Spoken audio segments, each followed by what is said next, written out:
The guys are officially here at training camp, man. It is a party, man. The guys reporting to Latrobe. Like I said, that holy football ground, man. Obviously, man, Steelers been doing this thing forever, right? When we talk about all of the legendary dudes, man, all the guys that have donned the black and gold jersey, they got to go over there, man. And it's an experience, to say the least, man. One of the things that I always enjoy, though, is just, like I said, how we bridge that gap, man. Whenever you get a chance to have players on that field, intimate setting with the fans directly on top of you as well, which a lot of you, like I say, y'all tapping in, man, so y'all know what it is. Y'all go out there. Y'all have been out there to that holy training campground, man, where you're literally right up on the fence and the dudes are right there. Like, we can go over there and touch you. I mean, the autographs and all type of stuff is crazy. But to me, man, it's like, I love that feeling because even on game day, when you're playing in front of 70, 80,000, man, it's cool. It's loud. It's electric. But everybody can attest to this, man. When you're in those stadiums, you don't feel on top of the players. Heck, sometimes the bench is so far away from the crowd that you don't even have to, like, hear them. It's like, yo, I don't even know if you're talking to me directly. Whereas at training camp, oh, my gosh, man, we are right there. Fan right there. We right here. Sometimes your family be right next to you. It's the craziest setup. But I think that that's one of the things that makes it so unique. It makes it so memorable to everybody, man, both player and fans that show up out there. And for the most part, we have good weather. Be a little hot, be a little humid, but it be good weather, though. I likes it. And then, of course, man, you got that ultra crazy, man, in terms of Coach Tomlin going to have it dumb physical out there every single time. But that's the way of the black and gold. I mean, you got to go to Latrobe, kill yourselves over there, and then you get back to the city, get back to the regular season, and you kill everybody there. That's how it goes. But for me, man, I'm definitely, like I said, man, excited about it. I think there's some cool storylines as well. I think there's some cool position battles. You know, when you're looking at, all right, who's starting and who's not, we're like, yeah, we feel confident about the quarterback position, right, with Aaron Rodgers. We talked about the O-line. I mean, in terms of the starting five, we feel on paper we have those guys. But I'm interested to see, okay, what wide receiver 2 looks like. Like I said, we know DK is DK. But I'm like, man, does Calvin? Is it Robert Woods? Shout out to my dog. Shout out to Woods in the building. Yeah. Or is it the young boy? Is it Roman Wilson? Does he get a chance to, you know, have that same type of Calvin Austin-esque year 2, pseudo year 1 because he missed all of last year with the injury? Does he show up and step up in a major way, man? Because I remember how we felt when Calvin showed up, man. He jumped on the scene. He was like, oh, all right, who's this young fella right here? Respect, man. But those are some of the things that when I'm looking at, you know, offensively, like, yeah, that's something that we can see right there. That's something I want to see right there, man. Tight end position is interesting too, man, because obviously we know Move is Move, man. That's big money. That's the guy, man. He even was a part of the uniform rollout. We'll get to that in a second. But then I'm looking at Jonnu Smith, who we obviously brought over, gave a new contract to. He's coming off of a Pro Bowl season, has a relationship with Arthur Smith at multiple locations. Now was at Atlanta, Tennessee, and now we're bringing him here to Pittsburgh.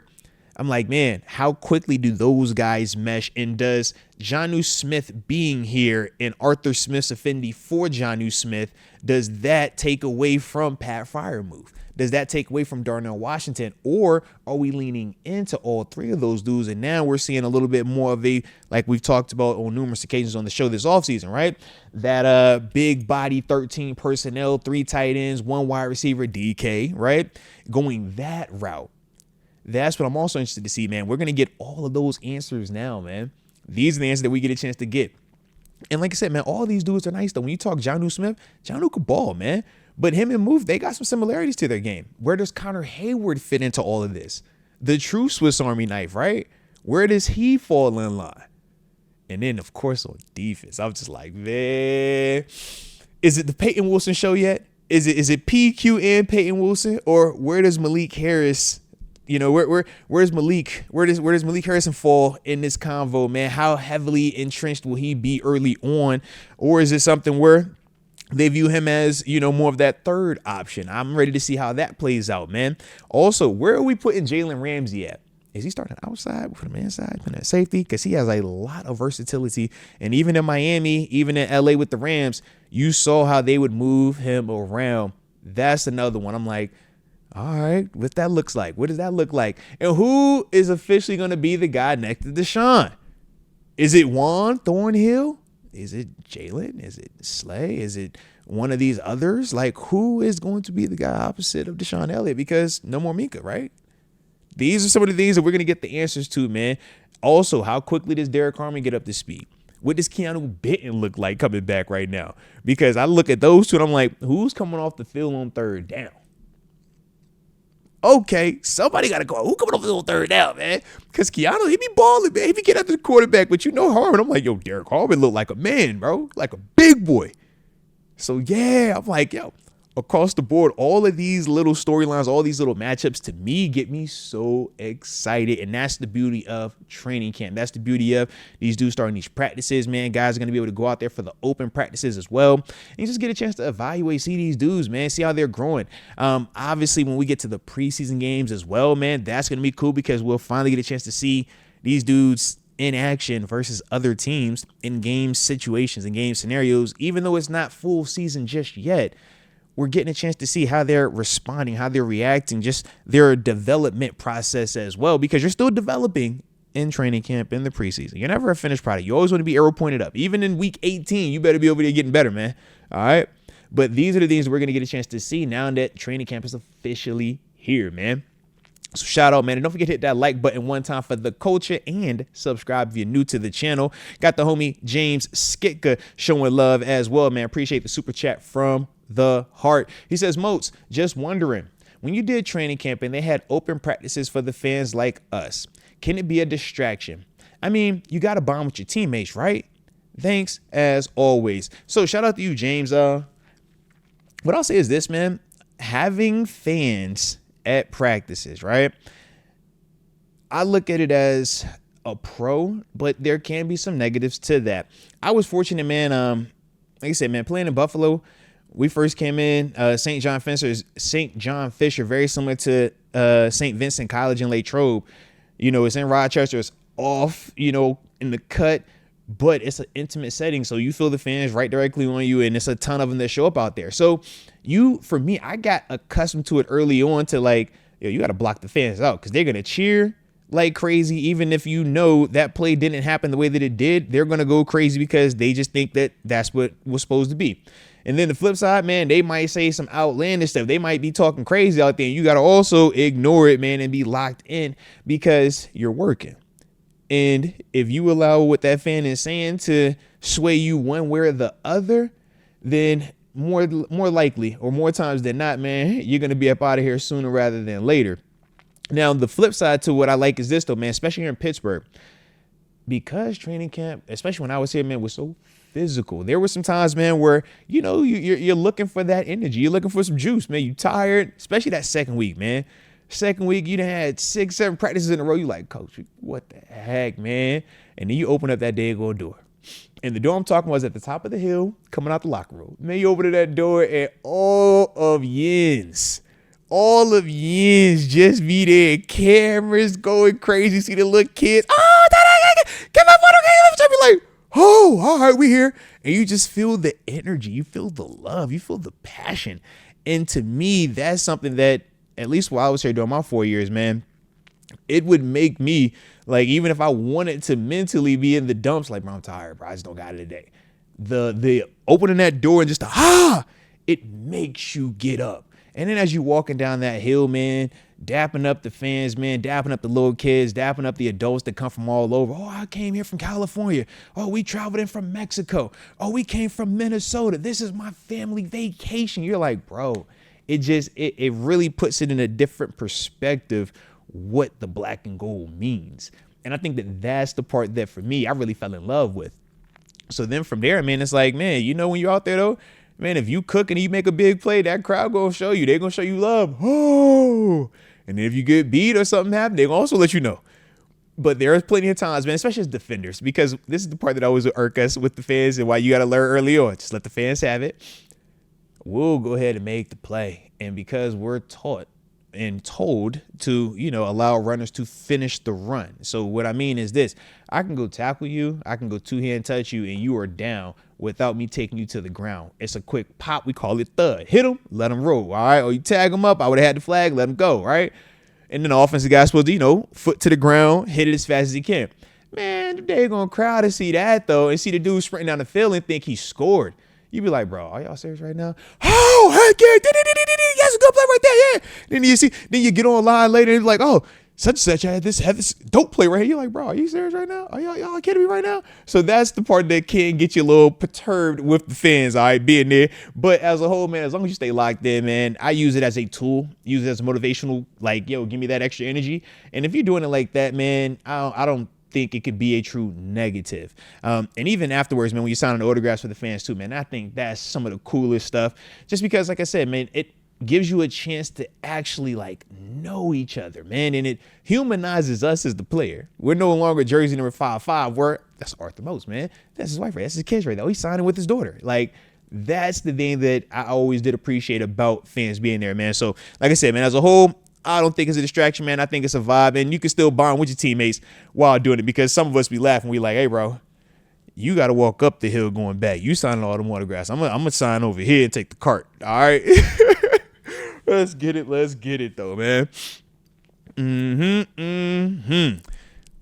But no, I definitely like that, man. But y'all gotta let me know, man. What are some of the training camp matchups, the training camp battles, or even some of your favorite training camp memories? Drop that in the comment section, man. Let's talk about that a little bit, man. All right, let me know, man. Some of your favorite training camp memories, or who you think. Like I said, man, in terms of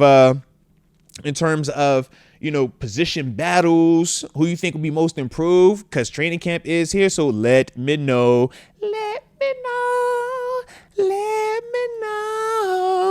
All right, let's get it. Ooh, Tom J sparking it off. He says, man, if Juan Thornhill steps up, I feel very good about the secondary. I do as well, man. If he can stay healthy, dude has a ton of talent, man. Let's see. Oh, now X Concepts feels that every position, though, except for safety, has been upgraded. And I think that'll be interesting, man. I think the Juan Thornhill part is going to be unique. It's hard to say it's an upgrade when you lose Minkah Fitzpatrick. And that's the part that, or at least I think that's how you were, saying it. And that's kind of how I'm interpreting it, at least, man. It's like, yeah, unless you're getting Minkah Fitzpatrick from like 2 years ago or 3 years ago, I don't know how we would be upgrading the safety position when you lose or move on from a Minkah Fitzpatrick.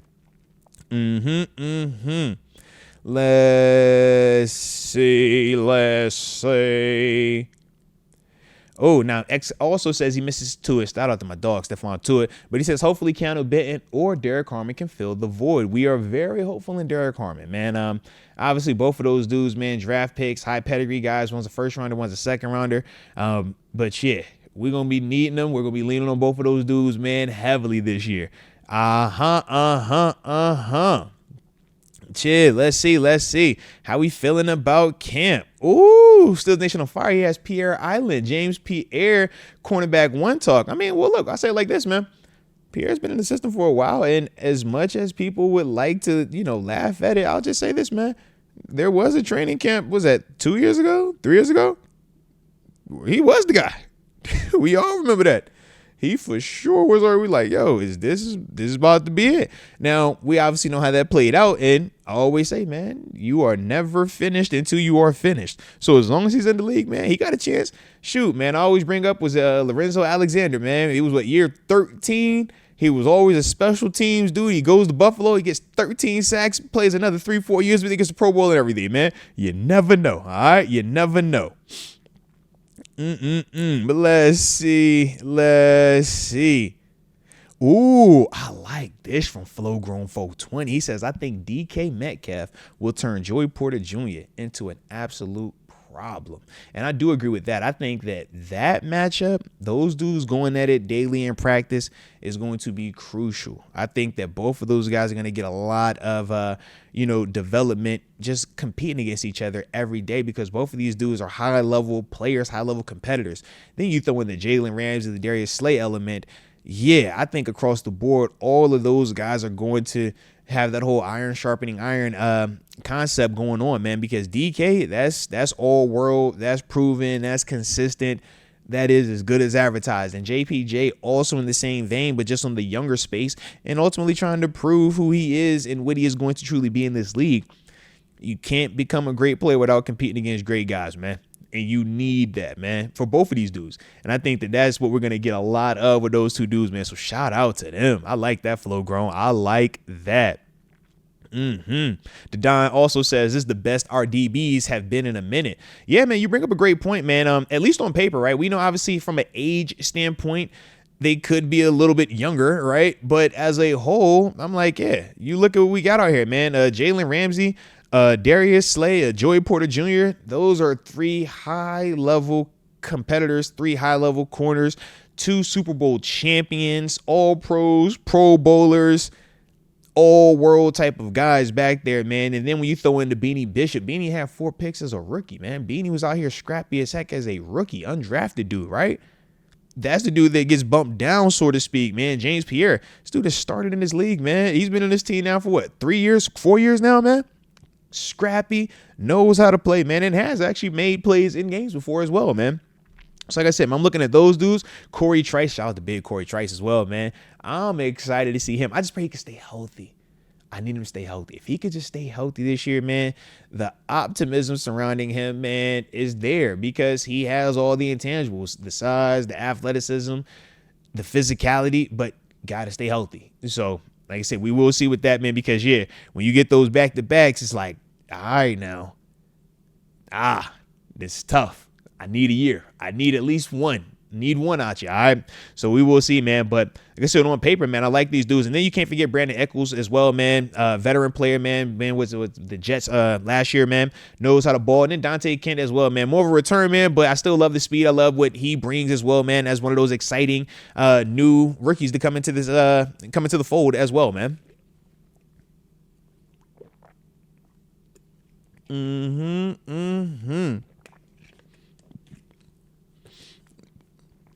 Let's get it. Let's get it.